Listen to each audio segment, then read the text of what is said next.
Welcome to the Box Score Sports Podcast.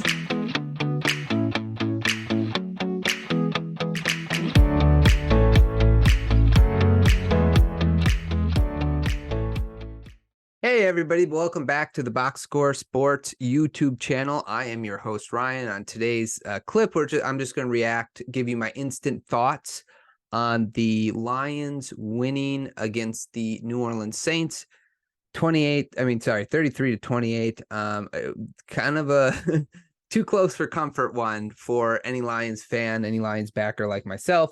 And we're going to hit on 3 points that I want to take away from this game. Now, typically I do one negative and two positives, but because we're getting closer to the end of the season, I wanted to switch it up. I'm going to do one positive, two negatives, as far as things that we need to see change going forward, because the Lions right now are 9-3.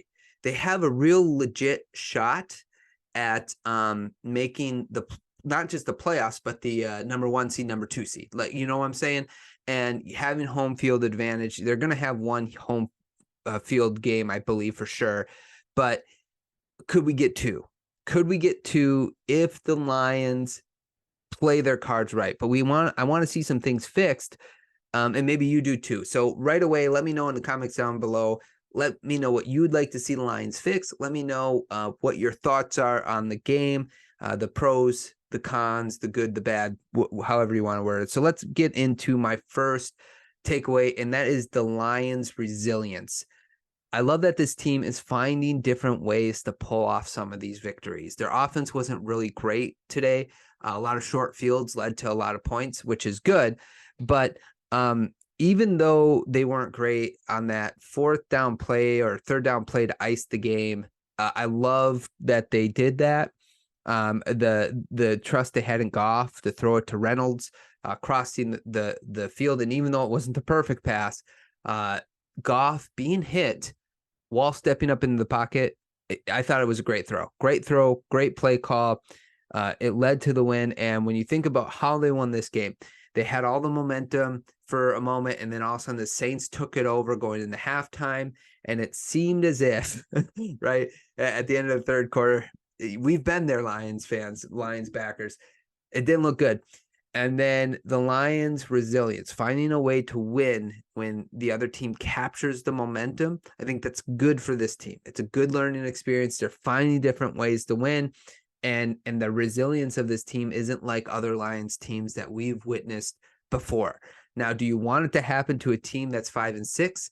Not really, but that it's the NFL, and every given Sunday. So that's an excellent way to find a way to win for the Lions. Okay, let me talk about my second takeaway from this game. This is something that I'd like to see moving forward. We have to get Jahmyr Gibbs, and we have to get Jameson Williams the ball more. They're two very explosive players, and I was not a fan of the Gibbs pick, not because I didn't like Gibbs. I like Gibbs. I thought he was explosive. Definitely a game changer, but I just position. I don't do running backs in the first round. I don't. And part of the reason why, especially with someone like a team like the Lions, who have so many needs on the defensive side of the ball, if the defensive side of the ball was more had more playmakers on it, or it was a little bit it had more playmakers on it, or better players, like blue chip players, I'd have been okay with it. But that's just me. That's my opinion. But now that we have Gibbs, why is he out there on a pivotal 3rd and 10 play, and you're passing it to Montgomery, who's fine? He's a really good workhorse back, but is he that back that you want coming out of the backfield to catch the ball on third down? No, it's Gibbs, right? That's why you got a player like that, because he's an all-around back. He only touched the ball 9 times. We got to get him the ball 15 times a game in the passing and running game.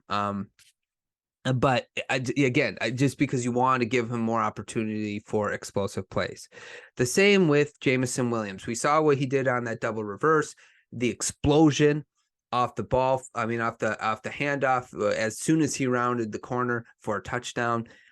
He only touched the ball twice. We got to get him an opportunity to touch the ball more than twice. And how many times is he even targeted on the field? We got to target him a couple more. So he should touch the ball at least 5 to 7 times a game. And the reason why is again, my favorite team, number one team is the Dolphins. Okay. Full transparency. And if they had Tyreek Hill and Achane and Mostert and Waddle, and they're like, we don't need to give these guys a lot of touches, that'd be frustrating, right? If they kept on, even with Mostert, right? He's really explosive, but like Achane's there, but they're like, we have Mostert, so we're not going to run Achane. That would be a disservice to Achane. That'd be a disservice to the team, the offense, and the fans, because you want to give your players the explosive plays, right? The same with Hill. Like we need to get Hill the ball. They find ways to get Hill the ball. And obviously, like, Hill is way better than Williams right now, but Jameson Williams has a special kind of explosion. So we need to find ways. The Lions need to find ways to get him the ball to make your offense more explosive. So that's one thing I'd like to see change. Now, on a side note, Laporta, what a beautiful pick in the draft. Awesome pick. Again, why you don't draft tight ends in the first round is because you can find someone like Sam Laporta in the second round. He's better than a lot of tight ends that have been drafted recently, including those in the first round. So good for the Lions. That was a beautiful pick. Branch is a good pick as well. Okay, finally, last thing I'll take away. We have to see an improvement on the pass rush. Bruce Irvin, he got to the quarterback a couple times, which is good because Hutchinson can't be the only one to get to the quarterback. Teams will just double him, take him out of the game, and then there's no one else. So Bruce Irvin got a sack, and then he got that big penalty. Now, a lot of people were really mad at him for that on Twitter, and it's just like, guys, the speed of football is too fast for a player to, it's hard. It's hard for these defenders and sometimes almost impossible. I'm not going to say, yes, it wasn't a great play. It was an unfortunate situation. He shouldn't have done it, but it's so hard for these players sometimes to like, we got to let up here. We got to do this. We got to do that. He's got to fix that, but I'm not going to kill him for it because I can't imagine how difficult playing at that speed is to then be like, okay, I got to stop here. I can't like drive into him. Like it's just tough. So yes, it wasn't a great penalty. He's got to do better, but I'm not going to kill him for it. Maybe he could be that second pass rusher, but we need another pass rusher. And this is why, you had the draft, you had free agency, and you had trade deadline, and you did nothing to address the pass rush situation as far as especially the trade deadline and the draft.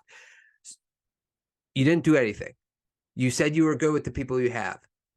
It's not getting there. And everyone wants to blame Aaron Glenn. Aaron Glenn doesn't have a lot. I'm not saying he's perfect, by the way. I'm not sitting here defending him. But what I will say for his sake, in his defense in this situation, there's not a lot of blue chip guys on this defense, guys. We only have Hutchinson.